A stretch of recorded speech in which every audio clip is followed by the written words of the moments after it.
여러분 안녕하세요. 평화부동산입니다. 금일 말씀드릴 내용은 임차인 있는 사업용 건물 매매 시 유의사항입니다. 임차인이 있어야 되고요. 사업용 건물이고요. 매매할 때 유의사항입니다. 사업용 건물은 상가, 사무실, 오피스텔, 공장, 창고 등을 얘기하게 되겠죠.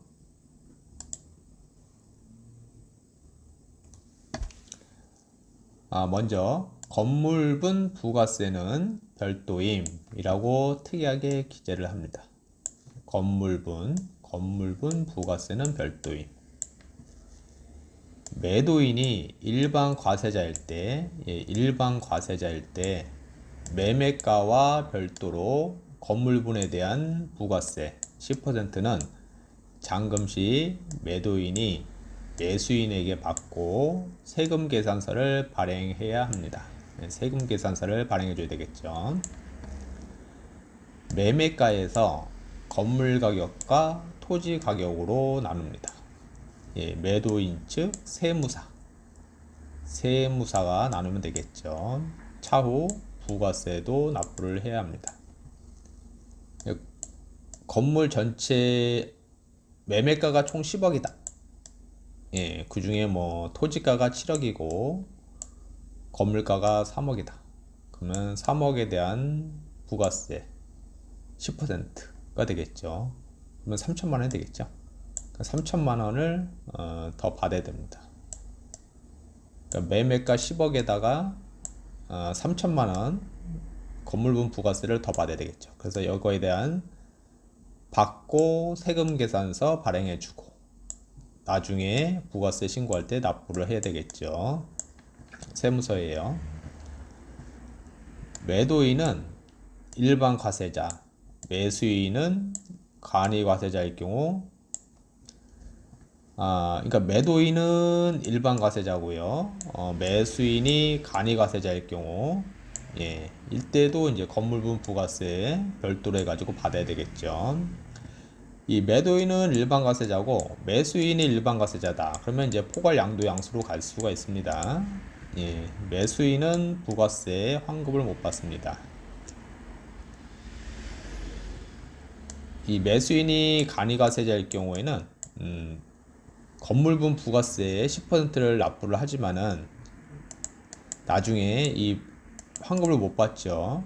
부가세 환급을 못 받습니다. 간이 과세자.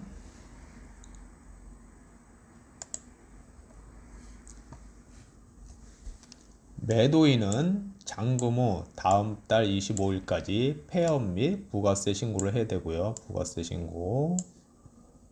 매수인은 사업 개시일로부터 20일 이내에 관할 세무서에 사업자 등록하고 부가세 환급 신청을 해야 됩니다. 부가세 환급 신청은 매수인이 일반 과세자일 경우에 하는 거죠. 부가세 환급 신청. 건물분 부가세는 별도임을 기재하지 않으며 매매가에 포함된 것으로 봅니다.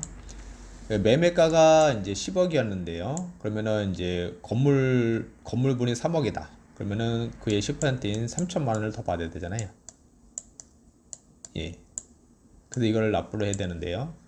이게 이제 건물분 부가세가 별도라고 기재를 안 했다. 그러면은 부가세가 이 10억 안에 포함된 걸로 보죠. 그러면 여기에서 이 안에서 이제 부가세를 내야 되기 때문에 그러면은 매도인은 손해가 되겠죠. 매도인은 손해가 됩니다. 부가세 면세 사업자, 학원 운영자, 병원 운영자, 서점 운영자 등은 건물분 부가세를 받을 수 없습니다. 이 부가세 면세 사업자이기 때문에 건물분 부가세를 받을 수가 없죠.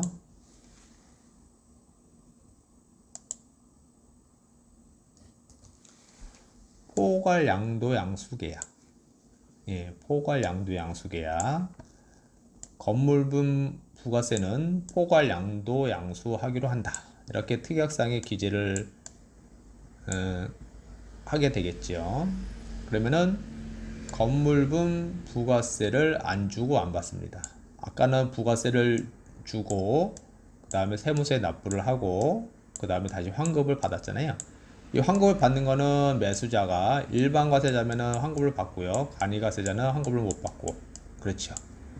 그러면 이제 간이가세자는 빼고 그 다음에 이제 간이가세자면은 이제 포괄 양도 양수가 안 되겠죠 당연히요. 그 다음에 일반 과세자일 경우에는 이렇게 포괄 양도 양수로 해가지고 부가세 안 주고 안 받을 수가 있는데요. 이게 일반 과세자라고 해가지고 다 포괄 양도 양수 계약으로 가는 건 아닙니다. 예, 주의해야 되겠죠. 매도인이 임대사업자라면 매수인도 임대사업자이어야 합니다. 여기가 임대사업자, 여기도 임대사업자. 임대사업자인데 이제 일반 과세자죠. 일반 과세자.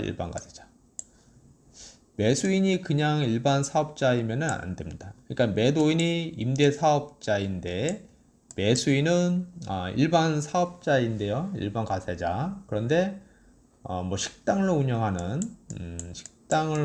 일반 과세자다. 그럼 여기는 임대사업자고 여기는 식당을 운영하는 과세자잖아요. 그러면 이제 포괄 양도 양수 계약이 안 된다는 겁니다. 이거. 예. 그러니까는 매도인과 매수인 그리고 이제 여기 안에 이제 임차인이 있겠죠. 임차인. 그러면은 임차인 요 조건은 동일하게 놔두고요. 요게 주인만 바뀌는 겁니다. 주인만 이렇게 주인만 서로 바뀌는 거고요. 임차인의 변동사항은 없애야 됩니다. 이 안에 변동사항은 없애야 됩니다. 이렇게만 바뀌는 게 포괄 양도 양수 계약입니다. 임차인은 변동사항 없이 그대로 넘어가야 됩니다. 그대로.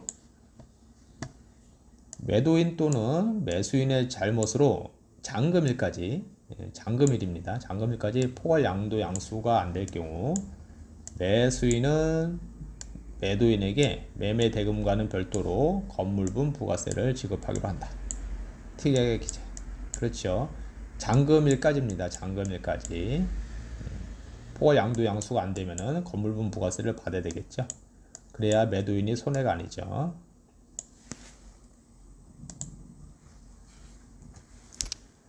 잔금일 이후로는 매도인이 폐업 신고를 하잖아요. 폐업 신고를 하기 때문에 잔금일 이후로는 매도인이 폐업 신고를 하기 때문에 건물분 부가세를 받을 수 없습니다. 세금 계산서를 끊어줄 수가 없잖아요. 그래서 이제 잔금일까지입니다. 그리고 매수인은 잔금 시 국세 완납 증명, 지방세 완납 증명을 받아야 합니다. 매도자로부터 국세 완납 증명, 지방세 완납 증명을 받아야 합니다. 미납 세금이 있을 경우 매수인이 모두 납부해야 합니다. 포괄 양도 양수 계약을 하게 되면은 이 미납 세금도 다 같이 매수인에게 같이 넘어옵니다. 같이 넘어오기 때문에 이 미납 세금이 있는지 없는지 잇따르면 다 완납을 하고 나서 이 완납 증명서를 매수인한테 줘야 됩니다. 매수인이 잔금을 치르고 재건축이나 리모델링을 하기 위해 잔금일까지 현 임차인을 모두 내보내기로 한다 라고 요구하면 포괄 양도 양수 계약은 될 수가 없겠죠. 그러니까는 매도인, 매수인 이렇게만 바뀌는 거고 임차인은 그대로 있어야 되거든요. 임차인은 그대로 있어야 되는데 임차인을 내보내야 되잖아요. 내보내야 되니까 당연히 포괄 양도 양수 계약은 될 수가 없겠죠.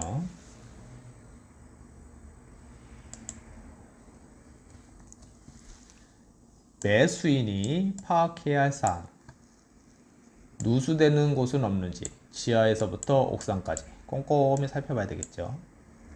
임차인들의 성향, 임차인들의 성향, 그 다음에 월차임 미수금, 월차임을 안 낸 곳이 있는지, 그 다음에 선불인지 후불인지 이런 걸 체크해야 되겠죠. 임대차 계약서 사본, 사본을 받아야 되고 특약사항을 꼼꼼히 체크해야 됩니다. 특약사항을 읽어봐야 됩니다. 계약 기간을 확인하고요. 잔금 전에 나가는 임차인이 있는지 확인해야 됩니다. 잔금 전에 나가는 임차인이 있는지. 잔금 전에 나가는 임차인이 있으면은 포괄 양도 양수 계약이 안 되겠죠. 계약기간 종료 시 원상복구 안 하기로 한 곳이 있는지. 계약기간 종료 후에 원상복구 안 하고 그냥 나가기로 하겠다고 이 특약사항에 기재할 수도 있잖아요. 그래서 이거를 꼼꼼히 읽어봐야 됩니다. 월차임 인상하기로 한 곳이 있는지, 차후에 월차임을 인상해 주기로 한 곳이 있는지 이것도 이제 확인을 해야 되고요. 임차인에게 이건 어떻게 확인하죠? 예, 매도인한테 물어봐야 되겠죠. 임차인에게 수리해 주기로 한 곳이 있는지. 예, 이것도 미리 매도인한테 물어봐야 됩니다. 예. 시설관리업체가 있다라면은 시설관리업체 서비스 상태. 네. 네, 알겠습니다. 엘리베이터, 전기관리 등 시설관리업체 서비스 상태를 체크해야 됩니다.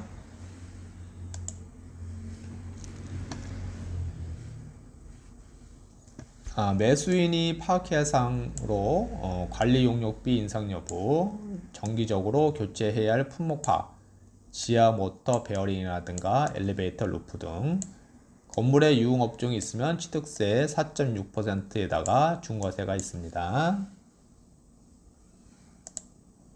예, 오늘은 여기까지입니다. 본 내용이 조금이라도 도움이 되셨다면 구독 버튼을 꼭 눌러주시면 감사하겠습니다. 네, 다음에 또 뵙도록 하겠습니다.